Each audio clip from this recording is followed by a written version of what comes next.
ወምስለ እዝራ ሱቱኤል ጽዋአ ልቡና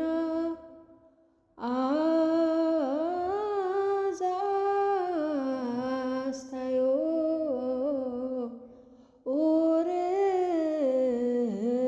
ኡርኤል መልአክ። አንድ ቀን በሰንበት ለቅዳሴ ቤተ ክርስቲያን ሄጄ ከፊት ለፊት አንዲት እናት ሁለት ልጆቿን አስቆርባ ትንሹን ተሸክማ ቁጭ ብላለች። ተለቅ የሚለው ልጅ ቢያንስ 5 ዓመት አካባቢ ይሆናል። እየተሯሯጠ አስቸገራት። ደጋግማ እረፍ ብትለውም ልጁ ግን መጫወቱን አላቆመም። ብዙ ጊዜ ነግራው እምቢ ስላላት አናዷት እጁን ትመታዋለች። የዛኔ ልጁ ወዲያው እናቱን በጥፊ መታት። አጠገባቸው የቆመች አንዲት ሴት የልጁ ተግባር አናዷትና አስደንግጧት ልጁን በጣም ትመታዋለች። እናቱም ለልጇ ምንም ሳትከራከር አጠገቧ ቁጭ እንዲል አደረገችው። የልጇ ተግባር እንዳሳፈራት ፊቱ ያስታውቃል። ወላጆች ልጆቻቸው አእምሮ ላይ የሰሩት አመለካከት፣ እምነት፣ ማንነት ብዙ ጊዜ በችግር ወቅት ነው የሚገለጠው። ለምሳሌ ልጆቹን አንድ ላቅ ያሳድግ የነበረ ቤተሰብ አንድ ቀን ኑሮ ተቀይሮ ቢቸገር ችግሩን ተረድተው አይዞ ከማለት ይልቅ ቤተሰቡን እኔ ያልኩት ካልሆነ ብሎ የሚያስጨንቁ ልጆች አሉ። በተቃራኒው ደግሞ የወላጆቻቸውን ችግር ገና ሳይነገራቸው የሚረዱ አሉ። የሁለቱ ልጆች ልዩነት የተፈጠረው ቤተሰብ ያሳደገበት መንገድ ላይ ነው። ልጅን በስርዓት በሃይማኖት መንገድ የማሳደግ ጥቅሙን ለመረዳት የኢየሉጣ ታሪክ በቂ ይመስለኛል። ቅድስት ኢየሉጣ ልጇ ቂርቆስን ስርዓትን ከሃይማኖት ጋር ጠንቅቃ አስተምራ ስላሳደገችው ገና በዛች ትንሽዬ እድሜው ፍቅረ እግዚአብሔር እናቱ ባስተማረችው ሃይማኖት የተነሳ ተስሎበት ነው ያደገው። ደፋርና አርቆ አሳቢ ነበር። ቅድስት ኢየሉጣ ልጇን ያሳደገችበት መንገድ ምን ያህል ውጤታማና ትክክለኛ እንደሆነ የተረዳችው ከዕለታት አንድ ቀን ከቤታቸው ወጥተው ንጉሥ ፊት ለሞት የቀረቡ ጊዜ ነው።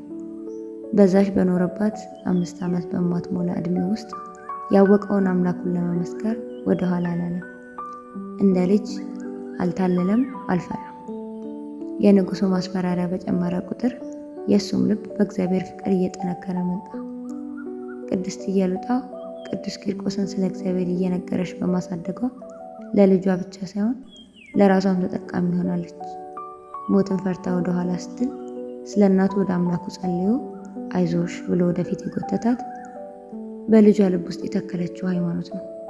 አንዳንድ ወላጅ ቆይ ለምን ወለዱ እስከምል ድረስ ልጆቻቸውን የሚያሳድጉበት መንገድ በጣም ያናዳል። ሰው እንዴት ልጁን ለሞትና ለቅስፈት እንዲሆን አድርጎ ያሳድጋል? መጀመሪያ ላይ የነገርኳችሁ ሴት ታሪክ እንግዲህ አስቀድማ በስርዓት አሳድገው ቢሆን እንኳን ለመምታት ገና ፊቷን ሲያይ ይፈራት ነበር። እሱ ግን በሰው ፊት አሳፈራት። ያሳፈራት ግን ልጇ ሳይሆን ልጇን ያሳደገችበት መንገድ ነው። ቤተክርስቲያን ለቅዳሴም ሆነ ለሌላ አምልኮ ስትሄዱ ህፃናት በጣም እየረበሹ ሲያስቸግሩ አስተውላችሁ ሊሆን ይችላል። ትምህርት ቤትና ሰፈር እንደለመዱት ይሮጣሉ፣ ይደባደባሉ። በቃ እነሱ ጨዋታ ላይ ናቸው እና አንዳንድ ወላጅ እንዲያሳርፏቸው ሲነገራቸው ልጅ አይደል ይጫወት ይላሉ። የት መጫወት እንዳለበትና እንደሌለበት እንኳን ልጆቹ ወላጆችም አለማወቃቸው የበለጠ ያናዳል። ቅዱስ ቂርቆስ ንጉሥን የሚያህልን አካል ስለ እግዚአብሔር ነግሮ ሲገስጽ ገና 5 ዓመት አልሞላውም ነበር። እሱማ ያው ተመርጦ ነው ብሎ የሚያስብ ወላጅ አይጠፋም። እውነቱን ለመናገር ግን መንፈስ ቅዱስ ያልመረጠው ያልወረደበት ልጅ የለም። በ40 እና በ80 ቀናቸው ያገኙት መንፈስ ቅዱስ ሁሌም ከነሱ ጋር ነው።